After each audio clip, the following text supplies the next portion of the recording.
여러분 안녕하세요. 오늘 해설에서는 좀 흥미로운 주제를 다뤄볼까 합니다. 무려 3,000년의 깊은 역사를 지닌 전통 유대 이혼율법, 그리고 현대 대한민국의 법 체계를 나란히 놓고 대조해보는 시간인데요. 단순히 복잡한 법 조항들을 줄줄이 읊어드리려는 게 아닙니다. 이 두 제도가 부딪히는 지점을 통해서 결혼이라는 관계를 바라보는 인류의 철학이 도대체 어떻게 바뀌어 왔는지 그 매력적인 이면을 깊게 파헤쳐 보겠습니다. 오늘 이 해설을 다 들으시고 나면요, 여러분이 당연하게 여겼던 결혼과 이혼이라는 제도가 완전히 새로운 관점으로 다가올 겁니다. 자, 바로 들어가 볼까요? 오늘 살펴볼 내용 간단히 짚고 넘어가죠. 첫째, 근본적인 차이점. 둘째, 이혼 사유. 셋째, 종교 법원과 가정 법원. 그리고 마지막으로 그 이면에 있는 철학적 핵심입니다. 제도의 겉모습부터 시작해서 심오한 신학적 관점까지 아주 체계적으로 한 겹 한 겹 벗겨내 보겠습니다. 자, 그럼 첫 번째 섹션, 근본적인 차이점입니다. 이혼이 과연 어떻게 성립되는지 그 메커니즘부터 살펴볼게요. 여러분, 만약 남편이 이혼 서류에 도장 찍기를 끝까지 거부한다면 어떻게 될까요? 우리 생각엔 재판이 좀 길어지겠네, 귀찮네 정도겠지만요. 3,000년 된 전통 유대율법에서는요, 이 질문이 진짜 말 그대로 한 사람의 인생을 통째로 멈춰버리는 거대하고 절망적인 장벽이 됩니다. 법적 절차가 좀 지연되는 수준이 아니라는 거죠. 남편이 이혼 증서 주기를 끝내 거부하잖아요. 그럼 아내는 아구나라는 비극적인 상태에 빠지게 됩니다. 우리말로는 메인 여인이라는 뜻인데요. 사랑도 신뢰도 다 깨진 껍데기뿐인 결혼 생활에 사슬처럼 꽁꽁 묶인 채로 남겨지는 거예요. 평생 합법적인 재혼도 못하고 새 출발도 아예 불가능한 말 그대로 법적인 유령 상태가 돼버리는 겁니다. 남편 동의 없이는 진짜 자신의 미래를 단 한 발짝도 개척할 수 없는 완벽한 구속 상태죠. 여기서 두 제도가 확연히 갈라집니다. 전통 유대율법은 철저하게 남편의 주도권에 달려 있어요.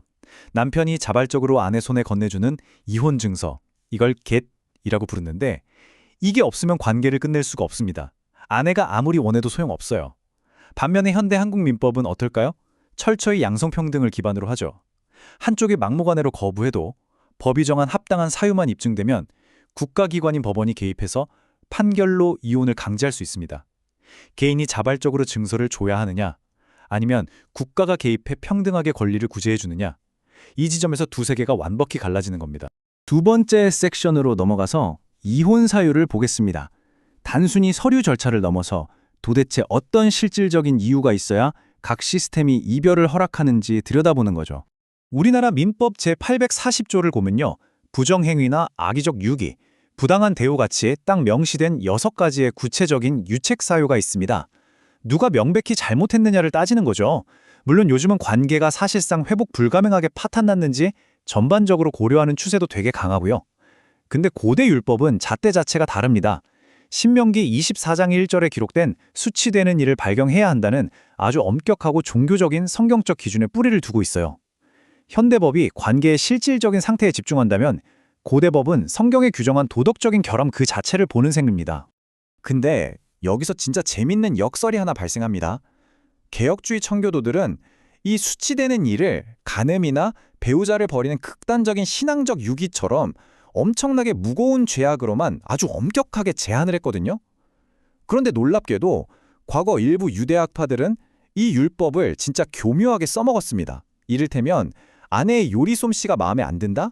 이런 아주 사소하고 개인적인 불만만 가지고도 수치되는 일이라면서 쉽게 이혼을 요구할 수 있게 허용을 해준 거예요. 똑같은 성경 구절 하나를 두고도 법의 해석이 이렇게까지 극단적으로 갈릴 수 있다는 게 참 놀랍지 않나요? 자, 세 번째 섹션, 종교 법원 대 가정 법원입니다. 여러분이 이혼을 위해 걸어 들어가는 그 방의 성격이 결국 이별의 본질을 완벽하게 결정짓는다는 이야기입니다. 이스라엘의 랍비 법원인 베이트 딘 앞에 선다는 건요. 단순한 법적 절차가 아닙니다. 영적인 정결례이자 하나님과의 언약을 파기하는 되게 무겁고 엄숙한 종교적 의식이에요. 여기선 율법의 잣대와 고대의 의식적 정확성이 제일 중요하죠. 하지만 한국의 가정법원 문을 열고 들어가는 순간 이야기는 전혀 달라집니다. 이곳은 아주 차갑고 이성적인 세속법원이거든요. 종교적인 가치보다는 재산 분할 비율, 위자료 산정, 양육권이라는 지극히 현실적이고 경제적인 권리 분배에만 철저하게 초점을 맞춥니다. 언약을 끊어내는 성소냐 아니면 계약을 청산하는 관공서냐, 극명한 차이인 거죠. 이제 마지막, 네 번째, 철학적 핵심입니다. 언약이냐, 계약이냐. 이 두 시스템 밑바닥에 거대하게 흐르고 있는 신학적, 철학적 세계관의 차이를 개혁주의, 청교도 관점에서 깊게 한번 파헤쳐 보겠습니다.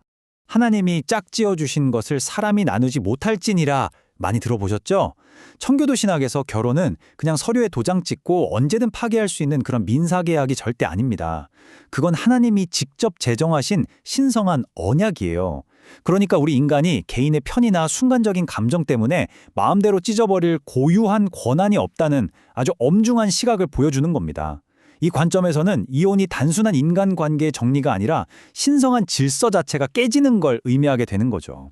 여기서 진짜 엄청난 반전이 나옵니다. 요즘 우리 시각으로 보면 남편만 줄 수 있다는 저 get이라는 이혼 증서 제도가 완전 가부장적이고 억압적인 도구 같잖아요.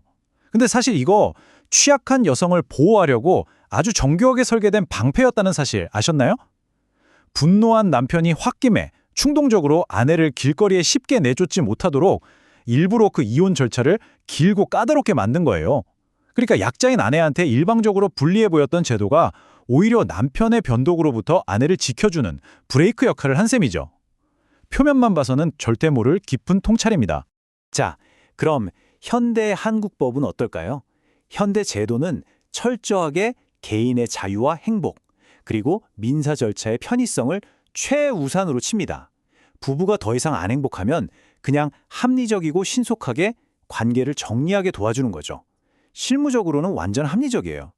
근데요, 우리는 한 번쯤 질문해 봐야 합니다. 그렇게 편의성과 개인의 행복만 추구하다 보니까 끝까지 관계를 지켜내야 한다는 엄격한 기대치, 즉 언약에 대한 신실함이라는 무거운 가치에서는 점점 멀어지고 있는 건 아닐까요? 이별의 과정이 쉬워진 만큼 관계의 무게 자체도 가벼워진 건 아닌지 생각해 보게 됩니다. 지금까지 한 이야기들을 쫙 펼쳐놓고 보면 개혁주의 관점에서 바라보는 두 세계관의 대조가 정말 선명해집니다. 고대의 시스템은 어떻게든 깨어진 언약이라는 비극을 관리하고 늦춰보려고 작동하는 되게 엄숙하고 제한적인 방어 기제였어요. 남편 주도라는 한계는 있었어도 종교적 절차를 통해서 관계의 단조를 최대한 무겁게 다뤘죠.